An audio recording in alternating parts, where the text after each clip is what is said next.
காலைதோறும் கர்த்தருடைய வார்த்தையை கேட்கிற உங்களை ஆண்டவராக இயேசு கிறிஸ்துவின் இனிய நாமத்தில் வாழ்த்தி வரவேற்கின்றேன். இன்றைக்கு கூட விசுவாச நீதிமான் பிழைப்பான் என்பதை குறித்து இந்த நாளிலே நாம் பார்க்க போகின்றோம்.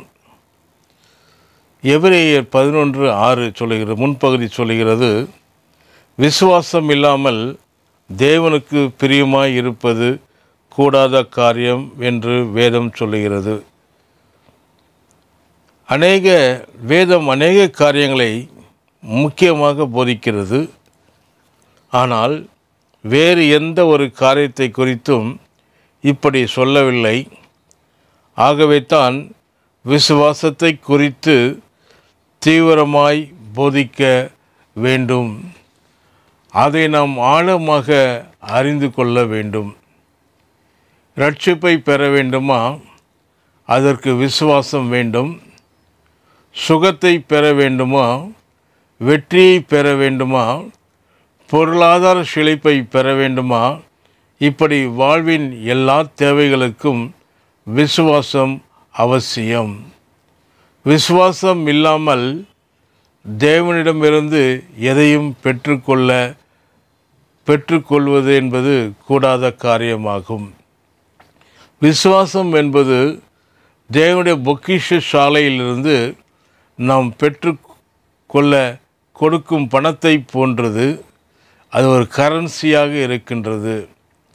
அவர் சொன்னார், தேவனிடத்தில் சேருகிறவன் அவர் உண்டென்றும் அவர் தம்மை தேடுகிறவர்களுக்கு பலன் அளிக்கிறார் என்றும் விசுவாசிக்க வேண்டும் என்று வேதம் கூறுகிறது.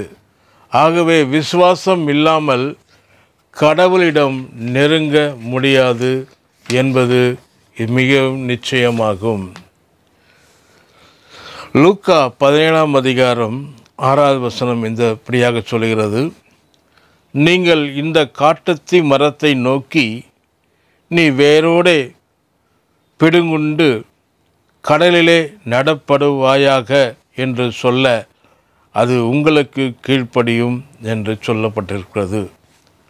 நாம் சென்று கொண்டிருக்கும் வாழ்க்கை பயணத்தின் வழியில் இந்த காட்டத்தி மரத்தை போன்ற பலவிதமான பிரச்சனைகள் நம்மை வழிமறித்து கொண்டு இடையூறாக நிற்கின்றன.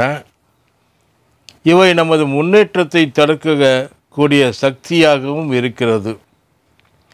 இப்படி உங்கள் வாழ்க்கையில் குறுக்கிடும் எந்த பிரச்சனைகளையும் எதிர்க்கும் சக்திகளையும் பார்த்து நீ வேரோடே பிடுங்குண்டு கடலிலே நடப்படுவாயாக என்று சொல்ல அது உங்களுக்கு கீழ்ப்படியும் என்று கர்த்தர் சொல்லுகிறார்.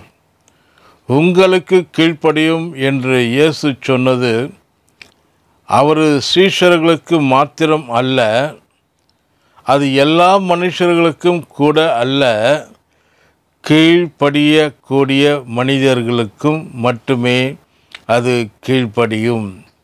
அதாவது விசுவாசம் கொண்ட மனிதர்களுக்கு மட்டுமே கீழ்ப்படியும். அது நமக்கும் கீழ்ப்படுகிறது என்று சொல்லும்போது அது நமது விசுவாசத்திற்கு கீழ்ப்படுகிறது என்று தான் அர்த்தம். அத்தி மரமாக இருந்தாலும் சரி, காட்டத்தி மரமாக இருந்தாலும் சரி, மலையாக இருந்தாலும் சரி, அது விசுவாசத்திற்கு கீழ்ப்படுகிறது. ஏனென்றால் விசுவாசம் ஒரு ஆவிக்குரிய காரியம் ஆகும். கண் காணக்கூடாத மண்டலத்தில் இருக்கும் ஒரு அபார இயக்க சக்தியாகும். கர்த்தர் தாமே இந்த நாளிலே விசுவாசத்தினால் நீதிமான் பிழைப்பான், கர்த்தரை நம்புகிறவன் பாக்கியவான் என்ற காரியங்களை நாம் பார்த்து இருக்கிறோம். கர்த்தர் தாமே ஆசீர்வதிப்பாராக. ஆமென்.